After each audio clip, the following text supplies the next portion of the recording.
Hi, everybody. Thank you for joining us. I am here with Jason Durall, who is the line editor for RuneQuest, Lords of the Middle Sea, and all things BRP. In this special video, which is part of the promotional material for Chaosium Con, I'm going to talk to Jason about all of the cool things that he will be involved with at the convention. And first of all, Jason, thanks for joining us. Happy to be here from my living room in Berlin. Such a long Happy trip, to see you, Jamie. Yeah, much easier than the trip across to the convention, which is definitely going to be worth it. But anyway, I digress. Absolutely. You're going to be running a lot of games, and this ranges from RuneQuest, which people are obviously going to expect, to some, older, more exciting games for long-term Chaosium fans. Can you talk a little bit about what you will be running at Chaosium Con? Okay, well, I'm going to run one game that's sort of for RuneQuest, which obviously is my primary field of work for Chaosium. And that is a one-shot which takes the player characters, the adventurers, on a trip downstream to Esrolia on behest of Argrath. So, and then naturally mayhem ensues. I will not give away anything more than that. The second game is my other major pet project, which is Lords of the Middle Sea. And I will be running a playtest and sort of premiere for a scenario written by Charles Dunwoody of EndWorld fame. And this one is concerning an expedition to the bottom of the sea with a bathysphere and all sorts of trouble and mystery and ancient artifacts come to light. So that should be a lot of fun. Bathyspheres, super cool. And then the last one is a one of my old and most dear Chaosium classics, Hawkmoon. Even though I would say that the game suffered from a lot of problems, it is first cousin to my all-time favorite game, which is Stormbringer. And since I moved to Europe, I have really actually developed a renewed appreciation for tragic millennium Europe. And so I try to run Hawkmoon wherever I can. It's just such a fun game, so delightfully Baroque and weird and exciting. And so I'll be running a scenario of that for all of the people who are huge Michael Moorcock fans or would love to play some really old school Chaosium basic role-playing stuff. Can you give us any hint at all about what people might expect from the Hawkmoon scenario? Oh, it is called The Hunting Party. I've run this at a couple of conventions before, so if you have played, obviously you don't want to stick in, but the characters are guests of Prince, what's his name? Prince Yaroslav of Mirenburg, which is a tiny country bordering Czech and Germany. And as they arrive, they discover that they are guests in what is a larger event, and naturally things take a sinister turn with the arrival of a certain visitor from the crazed nation of Grand Breton and one of the Orders of the Beast. And this leads way to a tragic and fated series of events that could shape geopolitics in that region for decades to come. Very exciting. I'll have to ask you about some of the exciting things that are happening at the convention apart from actual game playing. Obviously, there's going to be a lot of opportunity to talk about games and talk about what is happening.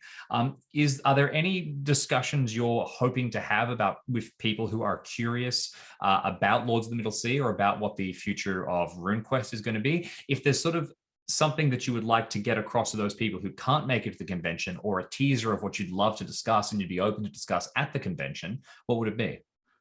Well, I will probably, right now, I think we haven't nailed down exactly, or I'm not, I don't have in active memory what the panels I'll be on will be, but yeah, I'll talk about both lines. I'll give a more comprehensive preview about what's happening with Lord of the Middle Sea, and not really in vague, like it's coming along, but more like, this is what the world is like. These are the opportunities for role playing that you have in this setting. These are some of the challenges, and these are some of the unique virtues that this setting and system have, and this is why you should play it. And I'll probably be showing off some cool art. We've been slowly and steadily reaching out to some of our favorite artists and getting some lovely art pieces done.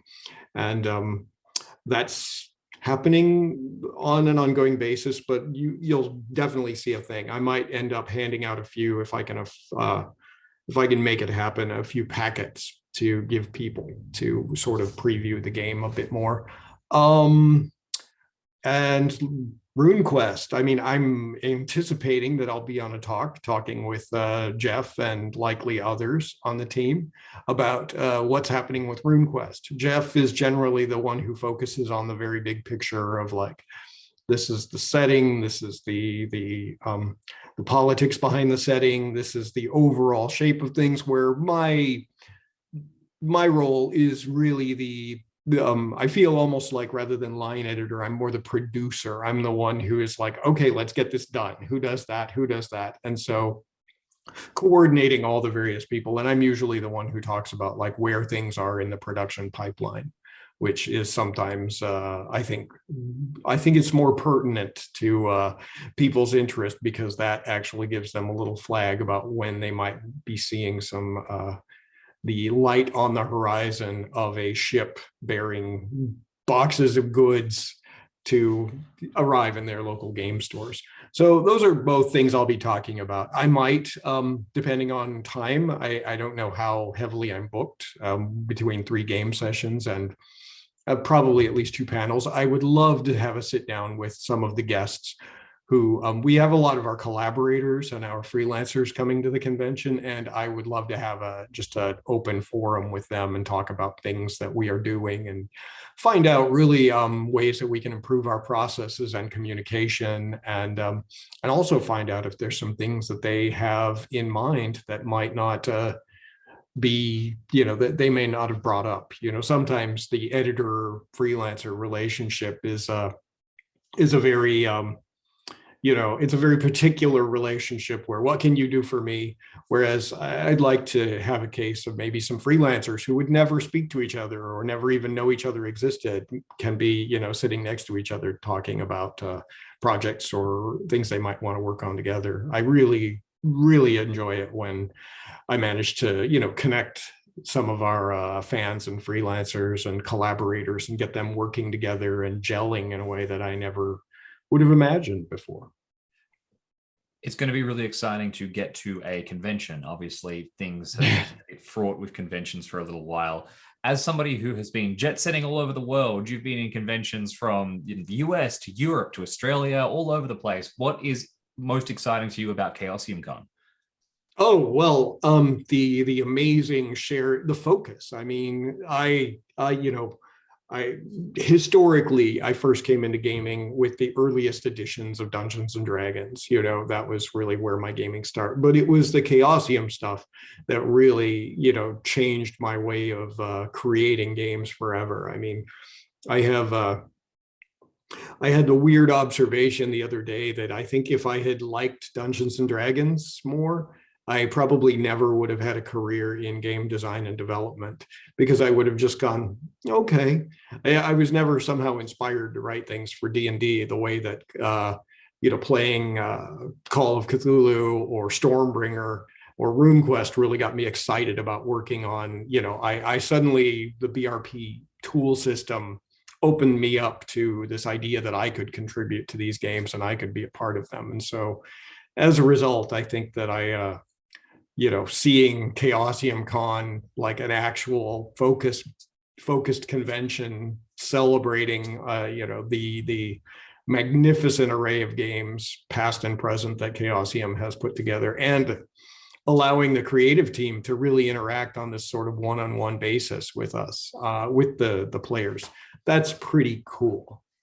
I mean, it's not a common thing. Over in Europe, we have some conventions that are very sort of Chaosium focused, but even so, having a convention that's actually just entirely Chaosium focused, that seems really super exciting. Jason, look, thank you for joining us and talking about this. If you had one last message for everybody in terms of getting to Chaosium Con, anything you want to say? I would love to see you there if you can make it, but obviously no hard feelings if you can't. You know, we live in a very strange time right now, and it's quite a commitment personally to go to a convention like this. And I am hoping that this first convention is successful enough that we are able to follow it up year to year, and that the convention grows and develops in the way that I've seen other of these sort of game or company specific conventions grow. So hope you can make it.